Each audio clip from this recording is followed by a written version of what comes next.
So we're going to look at SHIB. We're going to start on the weekly time frame and work our way down. So on the weekly time frame, it looks like it's making this nice little flag. I like what I'm seeing on the weekly. The weekly technically has more downside, and you still have about 19 hours to go. So that's going to probably get down close to 20 on the stock RSI. So that's making a nice move to the downside. Now, if we go to the 3-day, the 3-day looks like a really nice flag. I really, if you just are okay with trading the 3-day time frame or higher, this is a likelihood you break to the upside. These do break out 68% of the time, and your measured move would be very roughly about 660, which would be over a double from where we are right now. Let me just kind of make these support and resistance lines right now. So that's what I'm looking at for SHIB. That would be the next target is 60. That's the measured move, and then of course you have resistance at the all-time high up there at 90. So that's what I'm looking at. If we go to the down to the daily time frame, the daily time frame says you are in a downtrend. I don't really like what I'm seeing on the daily. That doesn't look very bullish to me. You made a lower high, getting rejected off of the top of this trend line. So now you want to see if you can make a higher low above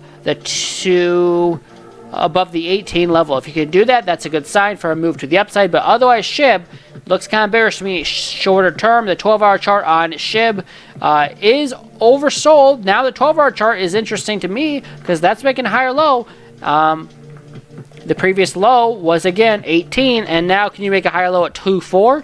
That would be a good sign for a possible move back to the upside. The 8-hour chart is just getting started for a move to the upside. The 8-hour chart suggests you do get the move to the upside. I would like to see you hold the 200 on the 8-hour, which is at 25, but you're basically sitting on it right now. The next time frame I really care about is the 4-hour. The 4-hour chart is below the 200-day moving average, which is at 26.6. But the 4-hour chart has gas, so now what you want to see the 4-hour chart to do is you want to see the 4-hour chart break this level right here at 282. If you can't do that, that's a lower high, but you want to see if you can put a higher low in here at 2.5. So the next target of resistance that you have to break to remain bullish would be a break of 282. If you can do that, that's a higher high, and then you can say that you're in an uptrend, and then you would look for a higher low above 2.4. So really, if you want to remain bullish shorter term, you have to break 2.8. If you can break 2.8, going back to the higher time frames, then you can be targeting the next resistance, which is really, I would also say, you have local resistance at 3.3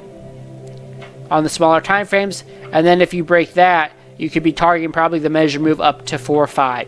That's what I'm looking at on SHIB. It does look bullish if you can break 2.8. If you can't break 2.8, then it's likely we see more downside on SHIB. The downside would take you to 18, and if you lose 18, I don't see that happening, but if you do lose 18, the next stop would be 12. So with that being said, that's kind of what I got on SHIB. That's kind of what I'm looking at. And if you guys enjoyed this, make sure you hit the like and subscribe. And I'll see you guys in the next update. We are live Saturdays and Mondays at 11 p.m. Central Time.